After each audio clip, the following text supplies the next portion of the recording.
እንደምስን ተቃላችሁ የሆነ ለብራይዳል ኢቨንት ኦርጋናይዘር አይ ዶንት ኖ ወይ ለሆነ ሾፕ ብራንድ አምባሳደር ሊሆን ይችላል ብዬ አሰብኩኝ። በዚህ ሰዓት ማለት ነው ዓለሙላ ማለት ነው ጠቅላላ ጃኒን በጉጉት እየጠበቀ ነው።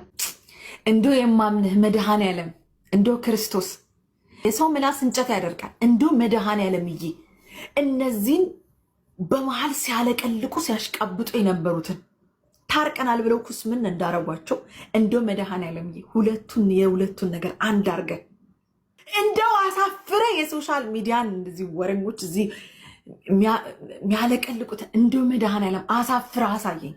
ጃኒ ዛሬ ልታገባ ነው። ተጠርቻለሁ። እንዴት ናችሁ? ነገ የደስታ ቀን ነውና ሁላችሁም የኔ ደስታ ተካፋይ መሆን ከፈለጋችሁ ቀን 9 ሰዓት ላይ ላይቭ ገባለሁ። አብረን ደስታችንን እናጣጥማለን። ወዳችኋለሁ፣ እንዳትቀሩ እሺ። አይ ላቭ ዩ ጋይስ። ስገኝ ካጠገብ ስገኝ አንዴ ሳቅ አንዴ እምባ ደሳለኝ በካባ ሳየ የኔ አበባ። ጥያቄው ማንን ነው የምታገባው ነው። የአዶናይ አካውንት የጠፋ ብላችሁ ለተጨናነቃችሁ ሰዎች እውነታችሁ ነው። አካውንቴ አሁን የለም፣ ልታገኙት አትችሉም። ሜቢ ብታገኙት ቪዲዮዎቼ እንዳለ በአጠቃላይ ጠፍቷል። አይ ቲንክ ለብዙ ጊዜ ሲጠበቅ የነበረ ነገር ነው ይሄ። በብዙ ሪፖርት፣ በብዙ ኮሚኒቲ ጋይድላይን፣ በብዙ ነገሮች አልፈን እዚህ ደርሰናል። ብዙዎቻችሁ ግምት አዶናይ እንደሚሆን ግልጽ ነው። እኔን ጨምሮ ብዙ ሰዎች ሊያስቡት የሚችለው አዶናይ ጋር ቀለበት ሊያስሩ እንደሆነ ነው። ነገር ግን ዛሬ 9 ሰዓት ላይ ጋብቻዋ ኦር የቀለበት ስነ ስርዓት እንደምታካሄድ ነው የገለጸችው። በተቃራኒው ደግሞ አዶናይ አካውንቱን እንደተዘጋበትና አሁን የለም፣ ልታገኙት አትችሉም። ሜቢ ብታገኙት ቪዲዮዎቼ እንዳለ በአጠቃላይ ጠፍቷል። አይ ቲንክ ለብዙ ጊዜ ሲጠበቅ የነበረ ነገር ነው ይሄ።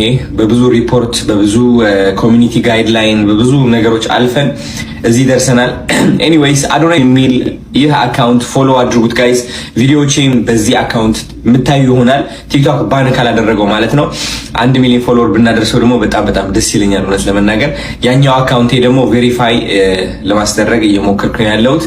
ከዛ በኋላ ከዚህ ሁሉ ችግር እንድንገላ ባን እንደሚደረግበት ማስጠንቀቂያ ስለደረሰው አካውንቱን ኦልሬዲ አጥፍቶ አዲስ አካውንት ከፍቶ ወደ ዲላን ፔጅ እና ወደ ቲክቶክ ዘመቻ ጀምሯል። ቬሪፋይ ማድረግ አለብኝ የሚል ትልቅ ግባን አንተም ብሎ ዛሬ ሁሉንም የሶሻል ሚዲያ ፎሎወሩን እየጠየቀ ነው የሚገኘው።